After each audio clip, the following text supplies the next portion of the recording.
نحمده ونصلي على رسوله الكريم أما بعد فأعوذ بالله من الشيطان الرجيم بسم الله الرحمن الرحيم اقرأ باسم ربك الذي خلق صدق الله العظيم وقال النبي صلى الله عليه وسلم إنما يبعثه معلم صدق الله العظيم.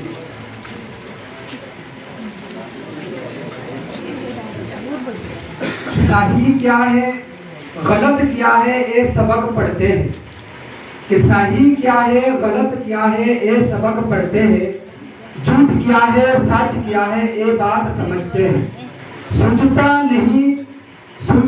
نہیں کچھ بھی راہوں کو سرل بناتے ہیں استاد بادشاہ نہیں ہوتا مگر اپنے طلباء کو بادشاہ بنا سکتا ہے دیکھا نہ کوئے تم کوئی فرحات کے بغیر کہ دیکھا نہ کوئے تم کوئی فرحات کے بغیر آتا نہیں فن کوئی استاد کے بغیر تیرے علم و محبت کی نہیں ہے انتہا کوئی کہ تیرے علم و محبت کی نہیں ہے انتہا کوئی نہیں ہے تجھ سے بڑھ کر ساز فطرت میں نوا کوئی اور ہماری درسگاہ میں یہ جو استاد ہوتے ہیں کہ ہماری درسگاہ میں جو یہ استاد ہوتے ہیں حقیقت میں یہی قوم کی بنیاد ہوتے ہیں حقیقت میں یہی قوم کے بنیاد ہوتے ہیں. معزز سامعین کرام اور میرے اساتذہ کرام السلام علیکم ورحمۃ اللہ. جب مجھے اس موضوع پر بلایا گیا تو میں سوچ رہا تھا کہ میں انصاف کر پاؤں گا یا نہیں, کیونکہ شاعر کہتا ہے ادب بھی ایک کرینہ ہے محبت کی کرینوں میں ادب بھی ایک کرینہ ہے محبت کی کرینوں میں استاد بھی ایک نگینہ ہے جنت کی نگینوں میں تو استاد بھی ایک نگینہ ہے جنت کی نگینوں میں. معزز سامعین کرام, استاد اور شاگرد کا جو محبت ہوتا ہے وہ بہت ہی منوہر ہوتا ہے جس کا مثال دنیا پیش نہیں کر سکتی. ایسا ہوتا ہے استاد کا موقع ایسا ہے کہ میرے آقا فرماتا ہے کہ جب اللہ تعالیٰ نے مجھے دنیا میں بھیجا تو استاد بنا کر بھیجا. میرے آقا نے فرمایا کہ اللہ تعالیٰ نے مجھے معلم بنا کر دنیا میں بھیجا یعنی استاد بنا کر بھیجا.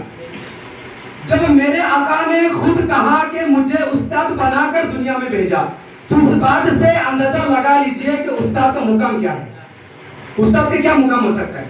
تو استاد کا مقام بس اتنا سمجھ لیجئے کہ استاد وہ ہوتے ہیں جو بنجر زمین کو ہرا بھرا بنا دیتا ہے.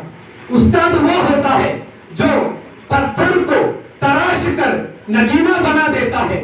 استاد وہ ہوتے ہیں جو پتھر کو تراش کر ہیرا بنا دیتا ہے. استاد وہ ہوتے ہیں, وہ چراغ ہوتے ہیں جس کی روشنی میں سارے زمانے جس کی روشنی کا فائدہ حاصل کرتے ہیں. استاد وہ ہوتے ہیں جو گھاسوں سے زیور بنا دیتے ہیں.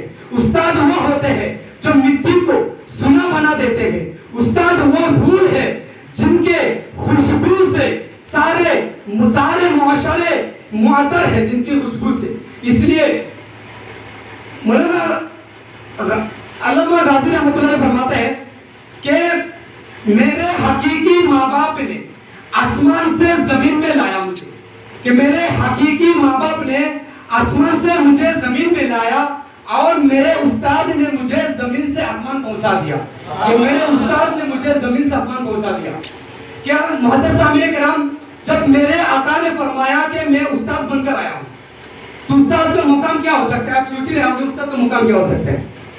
استاد کا جو مقام ہے وہ میرے آقا نے استاد کے مقام کو بڑھا دیا کہ میں کہنا یہ چاہوں گا کہ جس طرح پھولوں کو مہک کی ضرورت ہوتے ہیں جس طرح پھولوں کو مہک کی ضرورت ہوتے ہیں جس طرح چاند کو دمک کی ضرورت ہوتے ہیں جس طرح سورج کو روشنی کی ضرورت ہوتا ہے جس طرح روح کو جسم کی ضرورت ہوتا ہے جس طرح مچھلیوں کو پانی کی ضرورت ہوتا ہے اسی طرح ہر معاشرے کو استاد کی ضرورت ہوتے ہیں.